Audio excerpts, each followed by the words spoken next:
Evening. Bonuses tonight go to Paul Craig, Tommy Aspinall, and Danny Roberts versus Johnny Parsons. The gate tonight was 15,078 for 2.5 million USD. We had two transports, Daniel Marcos and Yanal Ajmuz, and open up to any questions. Dan Hip.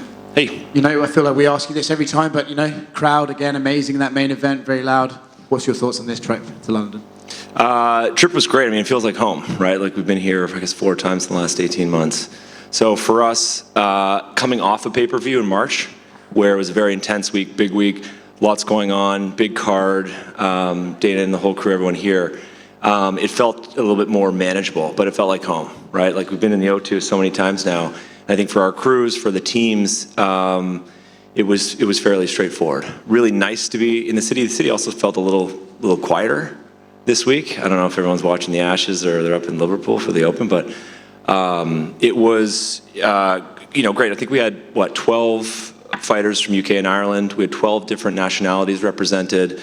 So like most of the cards that we do in London, there's a real celebration of European MMA with your requisite Brazilians and Americans fighting as well. So it was great. It's tremendous being back here always. Cool. What do you think your schedule looks like for the UK coming forward, right? You've got two, like I said, 2 this year. One of those was a pay-per-view and we had Leon as the champion, so it made sense. Do you think it could still be 2, 3 a year, or do you think you're going to slow down, maybe just let the market sort of stay hungry? For the UK? Yes.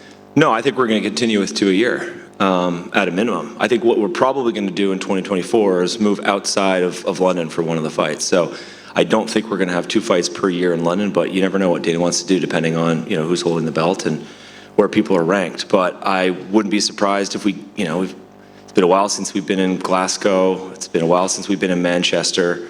A lot of people, we want to get back to Dublin. There's a lot of places we want to go. So expect that to take on a slightly different complexion next year. Whenever people talk about locations in the UK, if you guys go to the Principality Stadium in Cardiff, it's often brought up as like a big venue. Is there any interest in that, or are you just going to stick to arenas and focus on knowing what you can produce here? I think, generally sticking to arenas unless there's some special circumstances. Stadiums are tough. I mean, you've been to most of the ones that we've, the 6 that we've had or whatever the number is. They're tough, they're big. It's not the best viewing experience, but it's fitting for when the stars align. You've got the right fights, the right moment in our calendar, and we can de-risk in terms of weather, we can de-risk in terms of production costs. If there's the availability of some sort of local support, government support, it might make it a bit more manageable. But for us, the sweet spot is an arena with 15,000 people.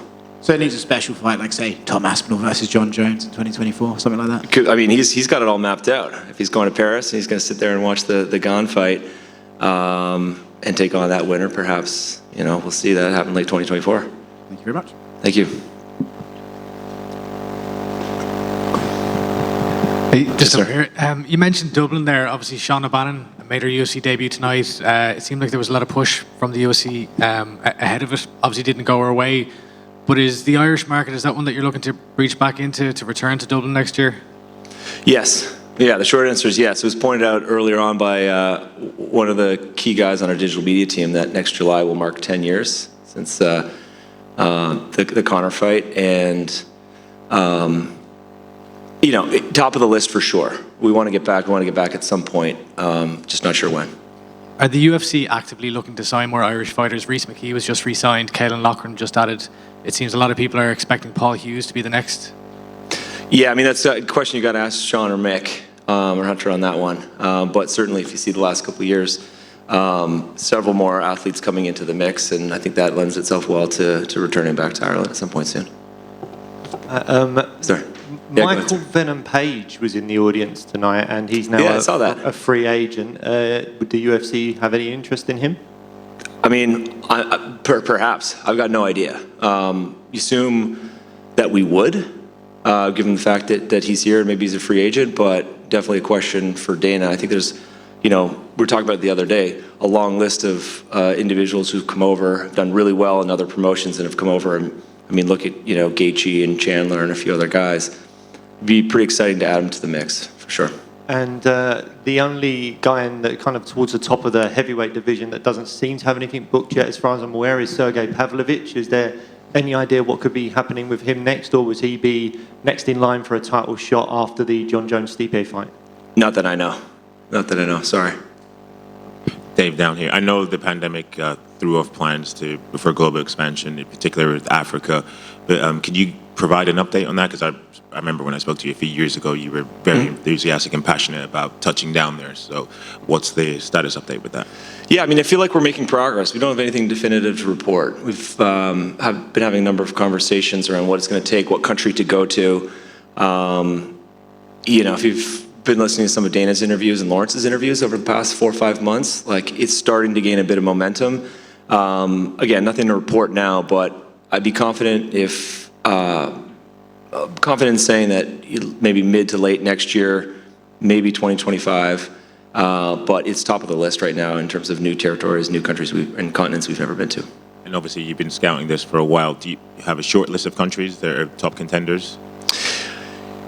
We do. Yeah, I mean, first of all, you got to look at things like where does the infrastructure exist? Where's the suitable venue? We're not going to go to a big rugby pitch that's outdoors. We're not going to go to a big soccer stadium. So it's going to be an indoor venue. South Africa, Rwanda, Senegal, maybe Cameroon. I think there's more. There's a number of projects that we believe are starting to gain a bit of traction to build more, let's say, westernized arenas that are managed well and are suitable for our sport, like a traditional kind of hockey or basketball arena. So that's the first question that we need to answer. The second, and this all comes down to Dana, is where do we want to go based on what athletes we want to have on the card? Who knows, what the next move is with Drickus. Maybe South Africa does make sense. But Izzy's been campaigning, Usman's been campaigning. So nothing to report yet, but something that we're confident will happen in the next couple of years. Cheers, thank you. Thanks. Okay. Thank you, guys. Thanks for all the support this week.